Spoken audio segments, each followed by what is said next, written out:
এই ১২ তারিখ ইলেকশন কিন্তু খুব ক্রিটিক্যাল। অনেক সময় অন্য ইলেকশন হয়েছে আরও, বাট এই ১২ তারিখের সাথে বাংলাদেশের সবচেয়ে সেটা আমরা তো নিজেরাই চাই, বিদেশ সবাই তাকিয়ে আছে সেই সঙ্গে গণভোটে এটাকে ওরা সংস্কার দিকে যাচ্ছে কিনা। এবং এই সংস্কারটা হলো আর ইংরেজিতে কথা রেভলিউশন ফর দ্য বেটার। বিপ্লব বলবো না যে ভালোর কাজ না হয়, বিপ্লব না বলে আমরা তখন এনার্জি বলি, তাই না? কিন্তু এই যে জুলাই বিপ্লবটা সেটা বিপ্লব, এবং এটাকে বেশ ভালোভাবে এটাকে নিয়ে যাওয়ার সামনে নিয়ে যাওয়ার জন্য আপনারা সবাই চেষ্টা করি। একটা নূতন যুগ সন্ধিক্ষণে আসছে। বাংলাদেশ কিন্তু অনেক চড়াই উত্তরায় পেরিয়ে অন্য দেশে তার ভালো করছে। প্রথম আপনারা জানেন বাংলাদেশের মধ্যে বাস্কেট কেস, ভিক্ষুকের দেশ, এটা সেটা হবে। ৭.৫ কোটি লোক যখন চলে তখনই কিন্তু সন্দেহ প্রকাশ করেছিল মানুষ, বিদেশিরা বিশেষ করে।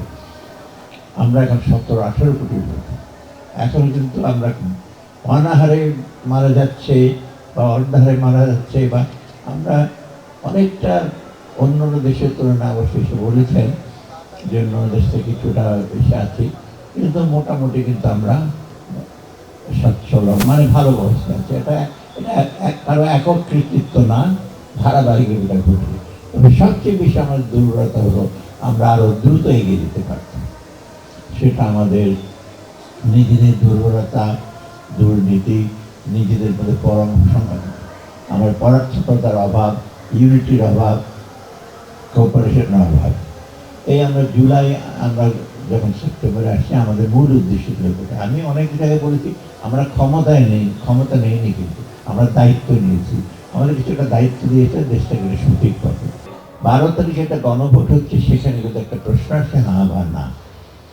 নাটা দেওয়া হয়েছে, কিছু কিছু হয়তো দ্বিধা থাকতে পারে। তখন হার্ড দিকে যুক্তিগুলো দেখবেন, সবগুলো যুক্তিগুলো আপনাকে হার্ড দিকে ধাবিত করবে।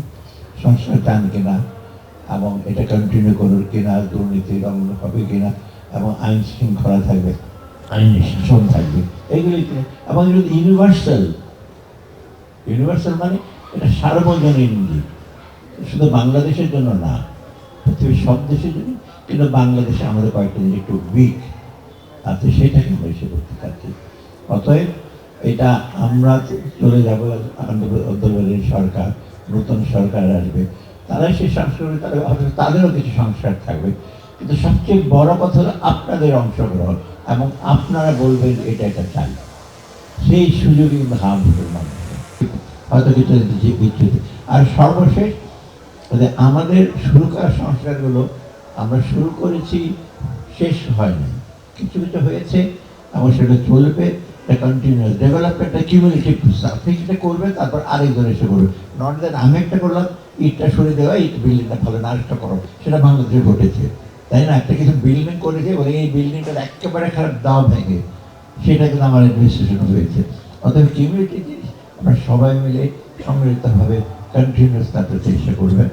আর আপনারা দেশটাকে আগে সুশিক্ষিত এসে করুন, এখনই সময়। আরেকটা জিনিস,